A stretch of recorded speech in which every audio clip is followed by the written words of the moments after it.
Olá, eu espero que esse vídeo encontre vocês bem. Eu sou a Cintia Esteves, especialista em dados e em gestão de pessoas, também mentora de carreiras, e venho aqui mais uma vez compartilhar parte do meu conhecimento com vocês, dessa vez especificamente sobre proteção de dados. Então, para quem está aí procurando conhecimento para alavancar sua carreira em dados, essa aí é mais uma oportunidade de você crescer aí a sua base de conhecimento. Eu vou falar hoje especificamente sobre LGPD, a Lei número 13.709 de 2018, Lei Geral de Proteção de Dados, que protege, tem aí como objetivo proteger os dados pessoais das pessoas naturais. O que é a pessoa natural?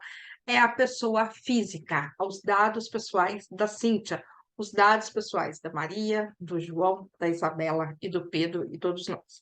Pessoa física. Essa lei, ela olha não somente para os dados que estão imputados em sistemas, mas também a qualquer formulário que a gente preencha em qualquer clínica, em qualquer lugar que a gente vai, que a gente ainda preenche um formulário na mão, essa lei também olha. Então, ela olha dado pessoal coletado, não importa se é no meio analógico ou no meio digital. Tá bom, gente? Pessoa natural e pessoa jurídica de direito público ou privado, ou seja, empresa privada ou empresa pública, elas têm que estar enquadradas. Por que pessoa natural? Porque eu, Cíntia, como pessoa física, eu tenho os meus direitos zelados por essa lei. Mas eu, como mentora, como é uma atividade econômica que me gera um ganho, eu preciso zelar também pelos dados dos meus mentorados que eu coleto. Então, eu tenho que estar aí adequada à LGPD, tá? Por quê? Porque eu tenho uma questão econômica por trás. Dados coletados em território nacional, eles estão resguardados pela LGPD. Não importa se é brasileiro ou estrangeiro. Qualquer dado pessoal coletado no território brasileiro, ele tem que estar em adequação com a LGPD. Eu já dei um pequeno spoiler. Essa lei não se aplica quando a gente coleta, quando a gente pega o nome do telefone, o endereço, algum dado de algum amigo, de algum conhecido, para fins não econômicos. Então, se eu faço isso, quando eu pego o telefone de uma amiga, para depois entrar em contato com ela por um motivo pessoal, eu não preciso me preocupar com a LGPD. Pessoa natural só precisa se preocupar com a LGPD se ele tiver alguma transação econômica que envolva esse dado pessoal. Beleza? E aí a gente entra no quesito de o que é um dado pessoal? O que categoriza um dado pessoal? Dado pessoal é qualquer informação minha que me torne uma pessoa identificada ou identificável. O que é o identificada?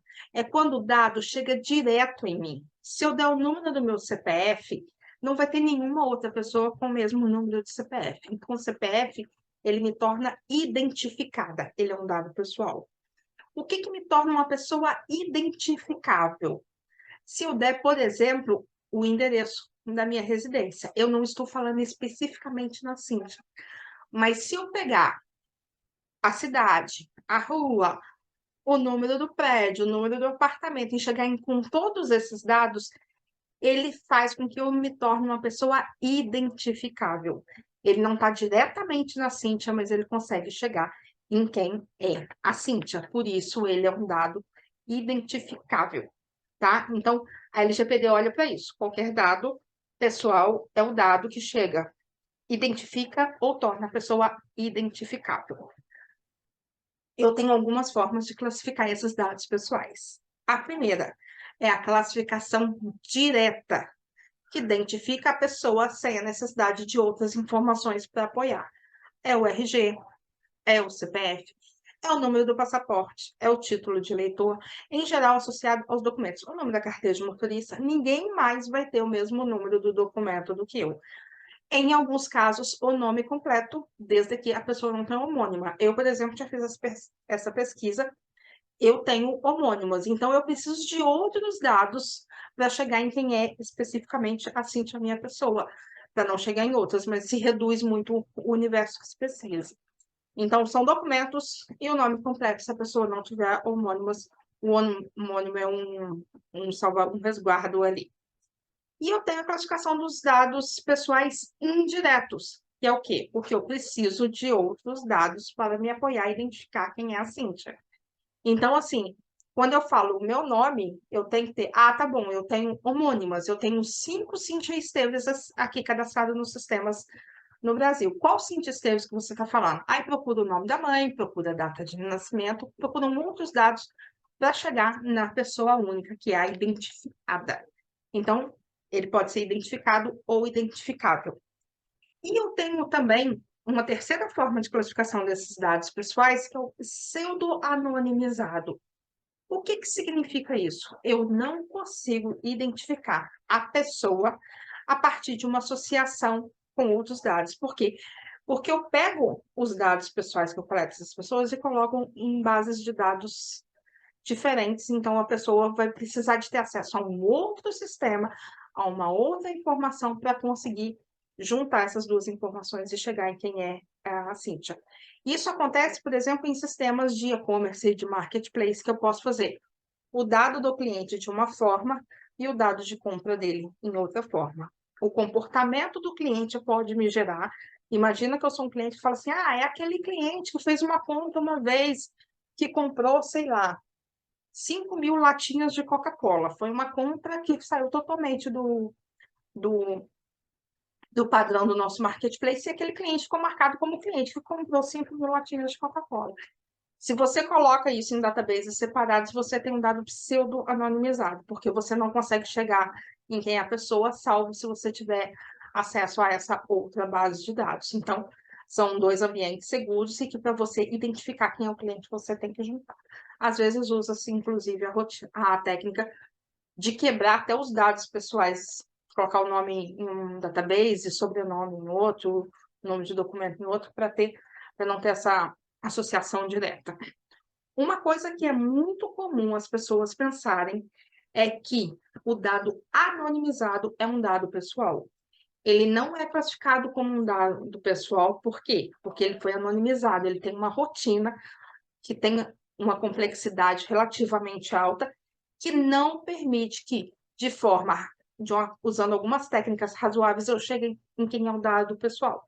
Então, se eu não consigo aí fazer a reversão dessa forma que ele foi anonimizado, no geral se usa criptografia, ele é considerado um dado anônimo, tá? Ele foi anonimizado, então ele não é classificado como um dado pessoal. Beleza?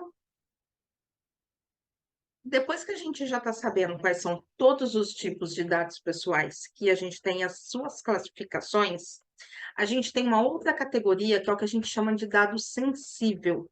O que é o dado sensível? O dado sensível, ele é um dado pessoal que ele pode acarretar em algum tipo de viés. O que significa isso, Cíntia? Imagina que eu estou olhando os dados e uma empresa específica, nenhuma Atsumi que faz isso, mas a gente sabe que algumas fazem, ela quer contratar profissionais dentro de uma faixa etária. E o que acontece? Ele vai usar o seu dado, a sua data de nascimento, para ver se você se enquadra ou não dentro ali daquela categoria que ela quer. Então, assim, a data de nascimento, ela é um dado sensível, por quê? Porque ela pode acarretar em algum tipo de viés. E, gente, quem está procurando emprego, dica, não coloca data de nascimento em currículo, porque tem um monte de viés que data de nascimento pode acarretar. Etarismo, por causa de pessoas ser muito né, fora da faixa, no geral, acima dos 40 anos. Tem empresas que não querem mais, ou às vezes porque é muito jovem. Tem empresas que fazem numerologia, olham cabala, olham numeração de estado, tem um monte de coisa, um monte de viés que se acarretam. Então, não é indicado colocar um currículo.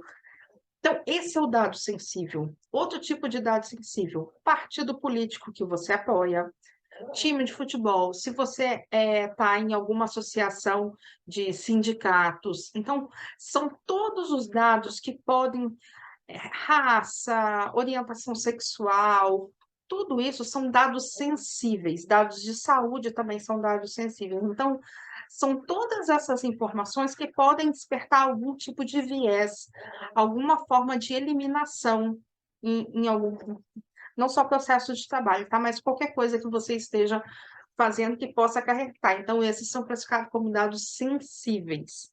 Então, cuidado com isso, principalmente quem está procurando trabalho aí, não colocar minha orientação para a data de nascimento é não colocar data de nascimento em currículo, tá, gente? Só fornecer essa documentação quando você tiver já colocando. Aproveitando esse gancho, currículo, gente, ó, sai um pouquinho bem rápido. Currículo você coloca o seu nome, seu e-mail, seu telefone celular, cidade e bairro que você está trabalhando, nenhuma informação a mais do que isso. Se tudo der certo, se chegar a proposta, quando chegar a proposta que a vaga for sua, aí você fornece os seus documentos, tá? A gente vai falar sobre as bases legais para coleta de informações no próximo episódio. Hoje eu só vou dar esse spoilerzinho aí. Então, cuidado com as informações que você está mandando para o currículo, porque pode estar despertando vieses e você está sendo eliminado de processo seletivo. LGPD veio para ajudar a gente nisso também. E aí, para fechar o episódio de hoje, eu tenho aqui os agentes de tratamento. Quem são os agentes de tratamento? São as pessoas que eu tenho dentro da LGPD. Primeiro agente de tratamento que a gente tem. Nós, titulares de dados, o dono do dado. Então, eu preciso saber todos os meus direitos, todas as minhas responsabilidades, o que eu preciso fazer. Eu sou a pessoa que sou dona do meu dado e eu vou fornecer o meu dado para quem eu entendo que precisa ser fornecido. Segunda pessoa que figura nessa, o controlador de dados. O controlador é para quem eu estou passando o meu dado. Então, eu vou trazer um exemplo aqui para ficar um pouco mais claro para vocês. O titular somos nós. O controlador de dados, imagina que eu estou fazendo um cadastro no Marketplace, por exemplo, na Amazon. Quando eu entro na Amazon e imputo meus dados para fazer o cadastro, a Amazon figura como o controlador. É quem está capturando todos os meus dados para que eu possa ter aí as operações com ele. Passa minhas compras, tem algum serviço, enfim. Então, ele é o controlador do dado. Foi para ele que eu dei o meu dado e é ele que responde o que está acontecendo. Aí chega a terceira pessoa, que é o operador de dados. O que é o operador de dados? Ainda usando esse exemplo do Marketplace da Amazon. Quando eu compro um livro, alguns são vendidos direto pela Amazon. Nesse caso, a Amazon é o controlador, mas também é o operador. Mas ele é um marketplace, ele tem vários vendedores ali dentro. Então, imagina que eu compro um livro que não é da Amazon, é uma outra livraria que está vendendo ali pela Amazon. Então, a Amazon continua como controladora do meu dado, mas ela vai passar os meus dados para esse vendedor que ele tem dentro do marketplace dele, para que consiga fazer a entrega do meu pedido. Esse vendedor que está dentro da Amazon, ele é o operador de dados. Eu passei os meus dados da Amazon, a Amazon, através de sistemas de integração dele, vai passar o meu dado para esse outro fornecedor, para que ele consiga fazer a entrega para mim. Então, esse é o operador. Um quarto que eu tenho é a ANPD, que é a Agência Nacional de Proteção de Dados, que é o quê? É o que regulamenta tudo que acontece com relação à proteção de dados. Então, qualquer coisa que aconteça, quais são as normas, quais são os meus direitos, quais são os deveres do operador, do controlador, é a ANPD que regulamenta tudo isso, tá? Fazendo uma analogia aí a telecomunicações é a Anatel, a seguradoras é a SUSEP, a proteção de dados é a ANPD. E eu tenho um quinto papel aí, que é o de encarregado de dados, também muito conhecido como DPO, que é o Data Protection Officer, que é o quê? A pessoa que vai ficar responsável pelo controlador. O operador também precisa ter um controlador de dados, mas é a pessoa que vai ficar responsável, por exemplo, pelo contato entre a Amazon e a NPD e pelo fornecedor da Amazon e a NPD. Se porventura eu acionar porque achei que algum direito meu não foi cumprido pelo controlador, ou se acontecer algum problema no controlador, é a NPD que vai ter que entrar para ver o que aconteceu e a gravidade disso. E quem faz o papel de representante da proteção de dados dentro dessa empresa é o controlador de dados, tá bom? Gente, hoje é referente à proteção de dados, era isso que eu queria trazer para vocês. Eu espero que vocês tenham gostado. Quem trabalha como analista de dados, como engenheiro de dados, como cientista de dados, qualquer profissional que trabalhe com dados, ou qualquer profissional que trabalhe com o público que tem essa coleta de dados, é super importante conhecer esses conceitos de proteção de dados. Semana que vem eu volto com a parte de todas as bases legais que a gente precisa utilizar para a coleta, todos os direitos dos titulares e as hipóteses de término de tratamento de dados. Então não perca, eu espero vocês aqui e eu espero de verdade que esse vídeo ajude a sua carreira. Vou pedir a sua ajuda aí, curta o vídeo, compartilhe com aquele seu amigo que você sabe que vai aí ter um ganho se tiver mais conhecimento de LGPD. E se tiver qualquer dúvida, deixa aqui ou no meu LinkedIn ou no meu YouTube. Pode deixar a mensagem que eu vou respondendo para vocês, tá bom? Um beijo e até a próxima.